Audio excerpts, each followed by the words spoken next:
അസ്സലാമു അലൈക്കും, welcome back my YouTube channel. അപ്പോൾ എല്ലാവർക്കും സുഖമാണെന്ന് വിചാരിക്കുന്നു. ഇത് ഞാൻ ഇന്നലെ എടുത്ത വീഡിയോ ആണ് കേട്ടോ. അപ്ലോഡ് ചെയ്യാൻ എനിക്ക് പറ്റിയില്ല, അപ്പോൾ ഇന്നാണ് അപ്ലോഡ് ചെയ്യുന്നത്. അപ്പം ഞാനിത് എവിടേക്കാണ് പോകുന്നത് വെച്ചാൽ, ഞങ്ങൾ ഇന്നലെ കമ്പൈൻ സ്റ്റഡി പ്ലാൻ ചെയ്തിട്ടുണ്ടായിരുന്നു.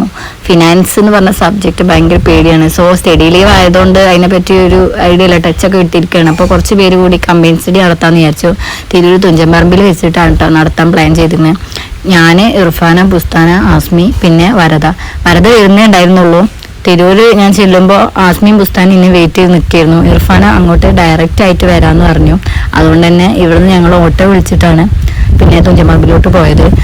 ഓട്ടോ വിളിക്കാൻ വേണ്ടി പോകുന്നതിന് മുന്നേ ഇവർക്ക് രണ്ടുപേർക്കുള്ള ഫുഡ് ഞങ്ങൾ അവിടുന്ന് വാങ്ങിക്കുകയാണ് ചെയ്തത്. ഞാനും വരദയും വീട്ടിൽ നിന്ന് കൊണ്ടുവരാമെന്നുള്ള ആദ്യം തന്നെ പ്ലാൻ ചെയ്തിരുന്നു. സോ ഞങ്ങൾ ഓട്ടോ വിളിച്ച് തുഞ്ചൻപറമ്പിലോട്ട് വിട്ടു.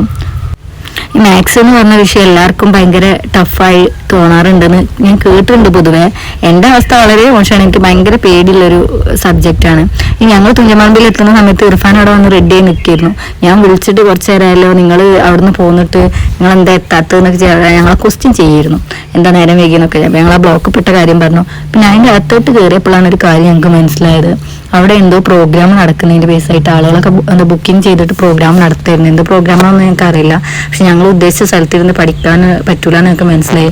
അപ്പോൾ അവിടെ മൊത്തം ഞങ്ങൾ സെർച്ച് ചെയ്തു, എവിടെയെങ്കിലും ഇരുന്ന് പഠിക്കാൻ പറ്റണം. എല്ലായിടത്തും ആളുകളായിരുന്നു. എവിടെ ഇരുന്ന് പഠിക്കാൻ പറ്റില്ല എന്ന് മനസ്സിലായപ്പോൾ പിന്നെ പുറത്തിറങ്ങല്ലാതെ വേറെ മാർഗ്ഗമില്ലല്ലോ. അതുകൊണ്ട് ഞങ്ങൾ പുറത്തോട്ട് പോയി. വരദനോട് വിളിച്ച് പറഞ്ഞു, നീ സ്പീഡിലൊന്നും വരണ്ട, പയ്യെ വന്നാൽ മതി, ഞങ്ങളിങ്ങനെ ലോക്കായേക്കാണ്. അപ്പോൾ ഇവിടുന്ന് ഇനി പുറത്ത് പോയിട്ട് എന്തെങ്കിലും ചെയ്യാൻ പറ്റുകയാണെങ്കിൽ ചെയ്യാമെന്ന് വളരെ സന്തോഷത്തോടു കൂടി വന്നിരുന്നു. പക്ഷെ അത് നടന്നില്ല. പിന്നെ പുറത്തിറങ്ങിയപ്പോഴാണ് പിന്നെ ഇർഫാൻ പറഞ്ഞു, നമുക്ക് ഇനി 100ലേക്കൊക്കെ പോകാം, അവിടെ ഒരു ഓപ്ഷനുള്ളൂ, അവിടെ ആളുകളൊന്നും അധികം ഉണ്ടാവില്ല എന്ന് പറഞ്ഞപ്പോൾ അങ്ങോട്ടേക്ക് പോകാൻ വേണ്ടി പ്ലാൻ ചെയ്തു. അപ്പോൾ അതിന് വരദ വന്നു. അവൾ ഓട്ടോയിൽ വന്ന് സ്റ്റാൻഡിൽ നിന്ന് ഓട്ടോ വിളിച്ചിട്ട് അങ്ങോട്ട് വന്നതാണ്. അപ്പോൾ അവർ രണ്ടും ഓട്ടോയിൽ കയറി, ഞാൻ ഇർഫാനിൻ്റെ കൂടെ ബൈക്കിൽ കയറി. ഞങ്ങളങ്ങനെ 100ലേക്കിലേക്ക് വിട്ടു. ഇനിയിപ്പോൾ ഇവിടെയും എന്താണ് അവസ്ഥ എന്നുള്ളത് അറിയില്ലായിരുന്നു, കാരണം അത്രയും ഇപ്പോൾ പാർക്കല്ലേ, നല്ലൊരു പാർക്കാണ്. അപ്പം ഞാൻ അതിന് മുന്നേ 100ലേക്ക് കണ്ടിട്ടില്ല. നിങ്ങളാരെങ്കിലും കണ്ടിട്ടുണ്ടെങ്കിൽ ജസ്റ്റ് കമൻറ്റ് ചെയ്യാം കേട്ടോ. അപ്പോൾ അവിടെ ചെന്നപ്പോൾ കുഴപ്പമൊന്നും ഉണ്ടായിരുന്നില്ല. മഴ ആയതുകൊണ്ട് ആരും അങ്ങനെ വന്നിട്ടുണ്ടായിരുന്നില്ല. പിന്നെ രാവിലെ തന്നെ ആയതുകൊണ്ട് തന്നെ തിരക്കൊന്നുമില്ല. സോ അതിൻ്റെ അകത്തോട്ട് ഞാൻ കയറി ടിക്കറ്റ് എടുത്ത് കയറി. ടിക്കറ്റ് എടുക്കാൻ വേണ്ടി ഒരാൾക്ക് 50 രൂപയാണ് കേട്ടോ. അതിൻ്റെ അടുത്ത് ഒരാൾക്ക് കയറാൻ വേണ്ടിയിട്ട് ഞങ്ങൾ ടിക്കറ്റ് എടുത്ത് കയറിയപ്പോൾ അതിൻ്റെ അകത്ത് പോയി ആരും ഉണ്ടായിരുന്നില്ല സത്യം പറഞ്ഞാൽ. ഞങ്ങൾ കുറച്ച് പേരും പിന്നെ വേറെ 2-3 ആളുകൾ മാത്രമേ ഉണ്ടായിട്ടുള്ളൂ. അവിടെ ഇങ്ങനെ ഈ തടാകം കണ്ടപ്പോൾ എനിക്ക് ഭയങ്കര ഇഷ്ടമായി. മീനുകളെ കണ്ടപ്പോൾ ഞാൻ നോക്കാൻ പോയി. അപ്പോൾ ആസ്മി പറഞ്ഞു, നമുക്ക് കുറച്ച് അങ്ങോട്ട് പോയി നോക്കാം, നടന്ന് പോയി നോക്കാം. അപ്പോൾ അറിയാം അവിടെ ഇരിക്കാൻ പറ്റിയ സ്ഥലമാണ്. മഴ പെയ്താൽ നമുക്ക് ബുക്കും കാര്യങ്ങളൊക്കെ നനഞ്ഞാലോ എന്നുള്ളൊരിതുണ്ട്. മഴ പെയ്തില്ലായിരുന്നു. ഞങ്ങൾ അതിൻ്റെ ഉള്ളിൽ കയറിയപ്പോൾ ആരുമില്ല. നല്ല ഒരു ഗ്രീനറി ഒക്കെ ഇഷ്ടപ്പെടുന്നവർക്ക് ഇഷ്ടപ്പെടുന്ന സ്ഥലമാവട്ടാ, കാരണം പച്ചപ്പാണ് മൊത്തം. പിന്നെ നല്ല വെള്ളം കാര്യങ്ങളൊക്കെ ഉണ്ട്. അതുപോലെ തന്നെ ഈ ഒരു പ്ലേസ് ഉണ്ടല്ലോ, ഇവിടെ ബോട്ടിങ് കാര്യങ്ങളൊക്കെ ഉണ്ടെന്ന് തോന്നുന്നു. ഇപ്പം അവിടെ സർവീസും കാര്യങ്ങളൊന്നും കണ്ടില്ല. ഞങ്ങളതൊന്നും അതിന് വേണ്ടി പോയതല്ലാത്തതുകൊണ്ട് അതിമൊക്കൊന്നും അല്ലാണ്ട് ഇൻവോൾവ് ആയില്ല. വേഗം അവിടെ നോക്കിയപ്പോൾ ടേബിളും കസാരയും കണ്ട് അവിടെ കയറി.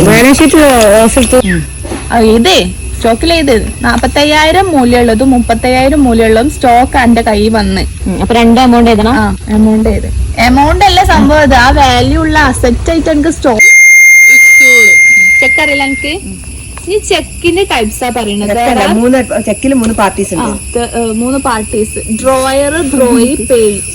ഡ്രോയർ എന്താ വെച്ചാല് ആരാണോ ചെക്ക് എഴുതണത്. ഇപ്പൊ ഞാൻ എനിക്ക് ചെക്ക് തന്നാല് ഞാനല്ലേ ചെക്ക് എഴുതണ. എന്റെ പിന്നെ 1 മണി ആവുന്ന ഇടയ്ക്ക് ഇരുന്ന് പഠിച്ചു. അതിൻ്റെ ശേഷം ഞാൻ വിശന്നിട്ട് കുടൽ എഴുതുന്നതുകൊണ്ട് വേഗം അത് കഴിച്ചിട്ടാവാം അടുത്ത ചർച്ച എന്നുള്ള പ്ലാൻ ചെയ്തു. ഞാനും വരദയും വീട്ടിൽ നിന്ന് ഇടുന്നതുകൊണ്ട് തന്നെ വീട്ടിലത്തെ ഫുഡും പിന്നെ പുറത്തുനിന്ന് അവർ വാങ്ങിച്ച ഫുഡും കൂടി ആഡ് ചെയ്തിട്ട് ഞങ്ങൾ എല്ലാവരും കൂടി ഇരുന്ന് കഴിക്കാനുണ്ടായത്. ആസ്മി രാവിലെ മുതലേ ഒന്നും കഴിച്ചിട്ടില്ല, എൻ്റെ വിശപ്പുണ്ടെന്ന് പറഞ്ഞ് നടക്കുമായിരുന്നു. സോ അത് കഴിഞ്ഞതിൻ്റെ ശേഷം പിന്നെ ബുസ്താൻ അവിടെ ഇരുന്നു ഊഞ്ഞാലടങ്ങി വേണ്ടി ഞങ്ങളെ വീഡിയോ എടുത്തു. വീഡിയോ എടുക്കുന്നത് കുറേ റിക്വസ്റ്റ് ചെയ്തു, പക്ഷെ ഞാൻ വിട്ടില്ല, ഞാൻ വീഡിയോ എടുത്തു. അത് പറഞ്ഞ് കുറേ കളിയാക്കി ചിരിക്കുകയും ചെയ്തു. പിന്നെ വീണ്ടും തുടങ്ങി പഠിക്കാൻ വേണ്ടിയിട്ട് കുറച്ചും കൂടി നേരമൊക്കെ ഇരുന്ന് പഠിച്ചിട്ട് ആവാം, പിന്നെ ജസ്റ്റ് അവിടെയൊക്കെ ഒന്ന് കണ്ടിട്ട് പോകാമെന്നുള്ള ഇതുണ്ടായി. ഒരു 3 മണി വരെ ഞങ്ങൾ അവിടെ ഇരുന്ന് പഠിക്കാനുണ്ടായത്. അത് കഴിഞ്ഞതിന് ശേഷം പിന്നെ ഞങ്ങൾ അവിടെ ജസ്റ്റ് സ്ഥലങ്ങളൊക്കെ അതിൻ്റെ അകത്ത് ഇതുവരെ കയറാത്തതുകൊണ്ട് തന്നെ അവിടെ എന്തൊക്കെയാണ് നോക്കാൻ വേണ്ടിയിട്ട് അവിടെയൊക്കെ പോയി. പിന്നെ അവിടെ ചെന്നപ്പോൾ ഒരു ബ്രൈഡ് ട്യൂബിൻ്റെ ആൾക്കാർ ഇങ്ങനെ ഡെക്കറേറ്റ് ചെയ്യുന്നുണ്ട്. അവിടെ എന്തോ ബ്രൈഡ് ട്യൂബ് സെറ്റ് ചെയ്യാൻ തോന്നുന്നുണ്ട്. പിന്നെ അവിടെയുള്ള കുറച്ച് സ്ഥലങ്ങൾ കണ്ട് അവിടെ കുറച്ച് നല്ല ഫോട്ടോസ് എടുത്ത് പിന്നെ റീൽസ് കുറച്ച് എടുത്ത്. ഞാൻ ഉദ്ദേശിക്കുന്ന റീൽ അവർക്ക് മനസ്സിലാവാത്തതുകൊണ്ട് തന്നെ ഞാൻ അവരെ കുറേ ചീത്ത പറഞ്ഞു.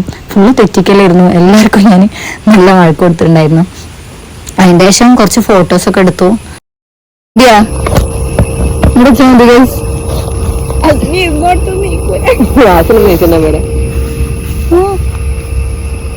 വീഡിയോ ഇജവിടെ പോയി ഫോട്ടോത്തിന്റെ വെക്ക്. കുറച്ച് കണ്ടിച്ചാ ഫോണ് എന്നാലേ കാണുള്ളൂ, ഇന്നെ കാണില്ല. ഓ അന്നെ അത്രയും വലിയ വെള്ളാട്ടപ്പൊക്കെ അവിടെ ഇരുന്നിട്ട് കാണുന്നുണ്ട്. വളരെ കാണില്ല.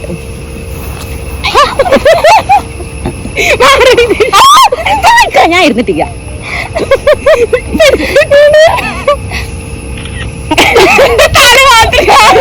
അത്രയും സ്പേസ് അവിടെ ഉണ്ടായിട്ടെല്ലാം കൂടെ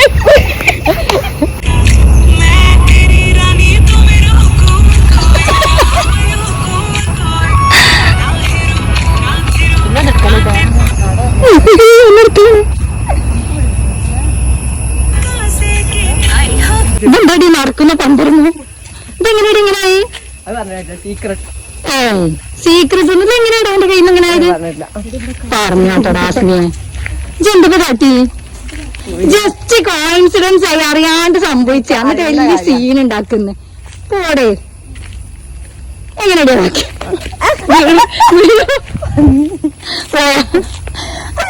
പമ്പറുണ്ടാക്കിയാണ് കേടാട്ടുക. പിന്നെ ഞാൻ അങ്ങോട്ട് പോകുമ്പോൾ കണ്ട തടാകണ്ടായിരുന്നില്ല, നിറയെ മീനുകൾ ഉണ്ടായിരുന്നില്ല. അപ്പോൾ ആ മീനുകളെ ഇങ്ങനെ നോക്കാന്ന് വിചാരിച്ചിട്ട് ഞാൻ എൻ്റെ അടുത്തേക്ക് പോയി വീഡിയോ എടുത്തു. എനിക്കത് ഭയങ്കര ഇഷ്ടമായി.